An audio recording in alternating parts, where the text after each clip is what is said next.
ಕರ್ನಾಟಕ ಭೂ ಸುಧಾರಣಾ ತಿದ್ದುಪಡಿ ಸುಗ್ರೀವಾಜ್ಞೆ, ಎಪಿಎಂಸಿ ಕಾಯ್ದೆ ಸುಗ್ರೀವಾಜ್ಞೆ, ಕೈಗಾರಿಕೆ ವ್ಯಾಜ್ಯಗಳ ಮತ್ತು ಇತರ ಕಾರ್ಮಿಕ ಕಾಯ್ದೆ ತಿದ್ದುಪಡಿ ಸುಗ್ರೀವಾಜ್ಞೆಗಳನ್ನು ಜಾರಿ ಮಾಡದಂತೆ ಒತ್ತಾಯಿಸಿ ಭಾರತೀಯ ಕಮ್ಯುನಿಸ್ಟ್ ಪಕ್ಷ ಬಂಟ್ವಾಳ ತಾಲೂಕು ಸಮಿತಿಯ ವತಿಯಿಂದ ಬಿಸಿ ರೋಡ್ನ ಮಿನಿ ವಿಧಾನಸೌಧದ ಮುಂಭಾಗ ಪ್ರತಿಭಟನೆ ನಡೆಯಿತು.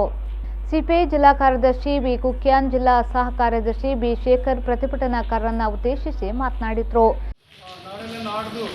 ನಮ್ಮ ಅಸೆಂಬ್ಲಿ ಅಧಿವೇಶನ ಪ್ರಾರಂಭ ಆಗ್ತದೆ.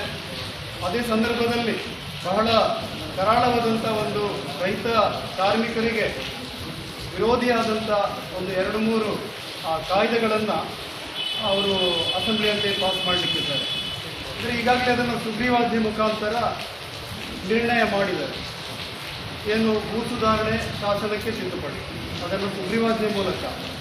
ಅದೇ ರೀತಿ ಇನ್ನೊಂದು ಕಾರ್ಮಿಕ ಕಾಯ್ದೆ, ಕೈಗಾರಿಕಾ ವ್ಯಾಜ್ಯಗಳ ಏನು ಮಸೂದೆ ಇದೆ ಅದಕ್ಕೆ ತಿದ್ದುಪಡಿಯನ್ನು ತರ್ತಾ ಇದ್ದಾರೆ.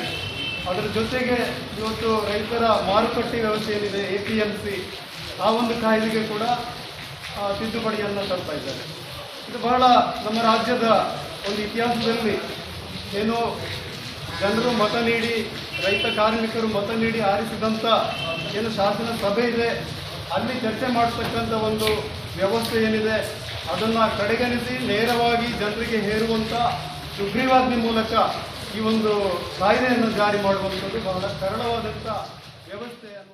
ಸಂಘಟನೆಯ ಪ್ರಮುಖರಾದ H V. Rao, Srinivas Bhandari, Premnath K, Bharath Prashanth, R D. Sons, Saraswathi ಕಡೆ ಶಿವಾಲಯ ಮೊದಲಾದವರು ಹಾಜರಿದ್ದರು.